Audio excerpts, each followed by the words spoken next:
La niña corría por el palacio, tenía solo 4 años. Y su padre, el rey de Hungría, había decidido que se casara. La dio en promesa a un príncipe. A los 14 años se casaron. Y aun cuando fue un matrimonio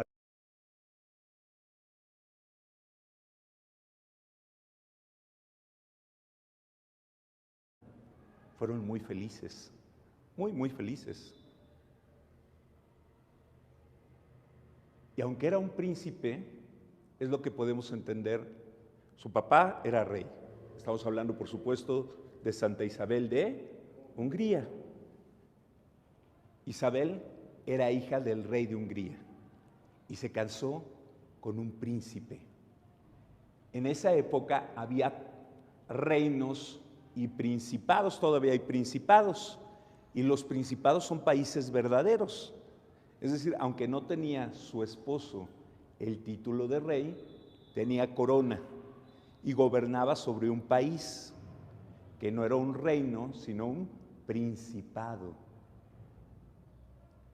Entonces, por ejemplo, Mónaco es un país verdadero, pero no es rey el que dirige ese país, es un príncipe. Lo mismo, y así sucede en otros lados. Entonces, el esposo de Isabel, que se llamaba Luis, era el gobernador de un país verdadero, aunque no tenían títulos de reyes. Isabel tenía título de princesa por ser hija de un rey. Su hermana va a ser reina en España, su hermano va a ser rey de Hungría, su otro hermano va a ser rey en Alemania, etc. Era una mujer poderosa, muy poderosa. E insisto, aunque no tenía el título de reina, en realidad era la reina de su país. Isabel fue educada del modo más exquisito, por supuesto, en un palacio majestuoso, donde su padre y su familia llevaban a los hombres más cultos y a los mejores poetas de su época. Y aun cuando todo era arte, belleza y poesía, Isabel era una niña muy piadosa. No en vano, su tía, la mamá de su hermana, de su mamá, la hermana de su mamá, es santa. Y su sobrina, y su hija, una familia de santos. Santa Eudubiges, etcétera, van a ser sus familiares. Grandes místicos esa familia.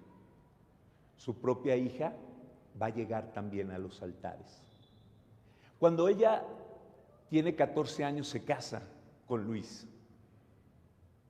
Es inmensamente feliz al lado de su esposo.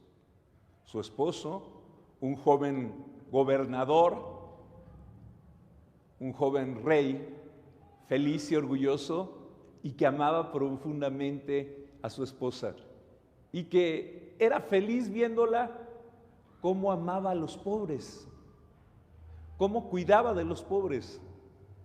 Cuando uno llega a su palacio, porque ella se cambió de país para ir al país de su esposo, su palacio es majestuoso, y lo primero que manda hacer es, en un área hermosa que tiene el palacio, un hospital. No podemos entender que sea un hospital como hoy entendemos un hospital Ángeles, no. Un hospital es un lugar de hospitalidad. Los hospitales estaban en los conventos, era la hospedería. En las hospederías se cuidaba a los peregrinos y a los enfermos, las dos cosas. Por eso hospedería y hospital empiezan con las mismas letras, porque los hospitales y los hoteles nacieron en los monasterios. Entonces ella, en su palacio, lo primero que hizo fue dedicar 28 camas para cuidar enfermos y peregrinos. Creó en el propio palacio un hospital y trajo una revolución al palacio, porque cuando tú esperas a una princesa como gobernadora joven, ¿qué esperas de ella? Que llegue adornada. Ella era una mujer muy bella, su mamá era extremadamente bella, y tú esperas que llegue con toda la pompa y que sus labores sean, y sabiendo que había sido educado en una corte del rey de Hungría. Hungría va a ser uno de los grandes imperios de la historia. Entonces, esperaban de ella que fuera una princesita de película, que todo se dedicara a sonreír y a bailar. Y la princesa se dedicaba a cuidar enfermos, a darles de comer, a estar ella misma con los enfermos, no a mandar gente a cuidarlos, a estar ella con los enfermos.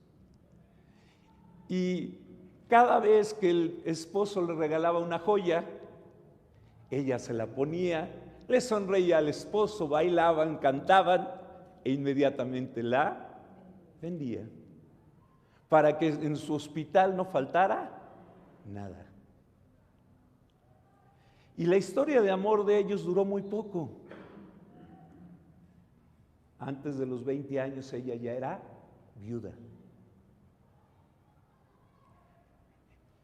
Y obviamente, siendo viuda y siendo una mujer tan poderosa, hermana de reyes, hija de reyes, mucha gente empezó a hostigar contra ella para quitarle el trono. De hecho, renunció al trono. ¿Y qué hizo esta mujer al renunciar al trono? Lo impensable.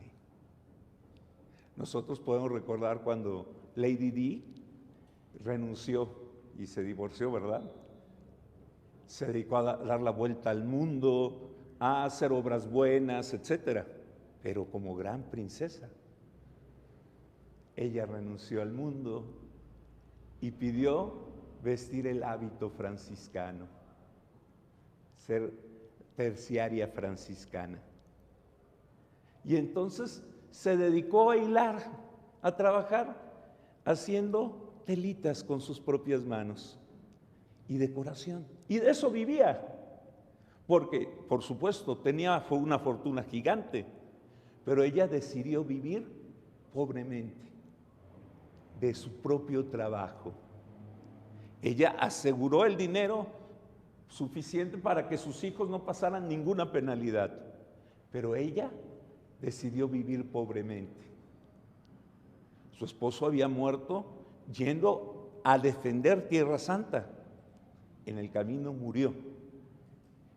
Y ella consagró a una de sus hijas a Dios. Ella murió a los 24 años. Siendo tan joven, la gente, cuando ella ya tenía 20 años, decían: es que la princesa es una santa. A nadie le quedaba duda. Los únicos que se sentían incómodos era la corte, porque ella, siendo la princesa, siendo la hija de reyes, era una mujer tan sencilla y tan humilde, que daba de comer al pobre con su propio trabajo. Cuando nosotros pensamos en los franciscanos, pues sí, sabemos que Francisco era hijo de un hombre rico, pero rico comerciante. Es decir, pensemos en una persona de una situación económica clase alta, pero no pensemos en un slim, no pensemos en un multimillonario. Era un hombre rico, pero no extraordinariamente rico. Pero cuando pensamos en los primeros discípulos, pensamos en los frailes, pensamos en las monjas, pero los terciarios franciscanos son hombres y mujeres de todo el mundo, casados, que viven al estilo de Francisco. ¿Cuántos de ustedes son franciscanos, terciarios? Levante la mano. Aquí hay ahorita 3, muy bien. Y entonces los terciarios franciscanos es una rama de los franciscanos dedicada a vivir el espíritu de San Francisco en su propia situación de vida, con su propio trabajo, en su hogar, con sencillez. ¿Saben quiénes son los patronos de los terciarios franciscanos? Santa Isabel de Hungría y San Luis Rey. Ellos, San Luis Rey de Francia. Los 2 patrones de los franciscanos que viven en casas casados son 2 reyes. 2 gentes que eran inmensamente poderosos e inmensamente humildes, inmensamente generosos. Luis, por ejemplo, todos los días, a la hora de la comida, no comía con príncipes, era el rey de Francia. Comía con 12 mendigos, todos los días. Y cuando entraban los mendigos, los 12, él se ponía de rodillas, les lavaba los pies, les besaba los pies y él mismo les servía la comida. Así de grande es nuestra fe.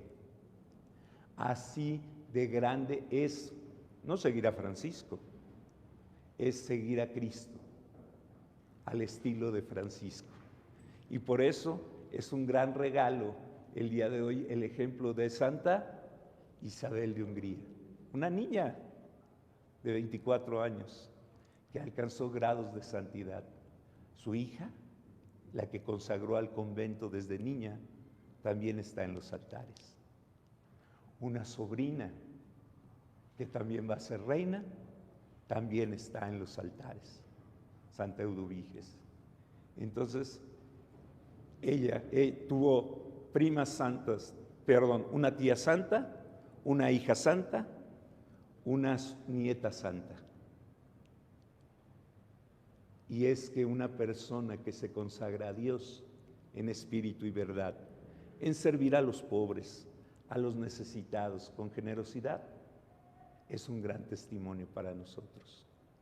¿Cómo necesitamos que nuestros políticos y gobernantes sean el estilo de estos 2 grandes hombres, poderosos hombres, pero humildes hombres, como son Santa Isabel y San Luis Rey, patronos de los terciarios franciscanos?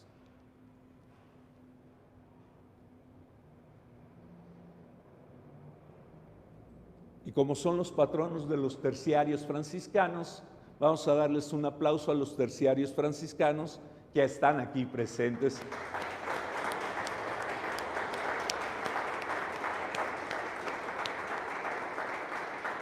Porque Santa Isabel es su patrona. Y también de quien cumple años hoy tiene una gran patrona. Nos ponemos en pie. Hermanos, presentemos al buen Dios nuestras peticiones, diciendo: escúchanos, Padre.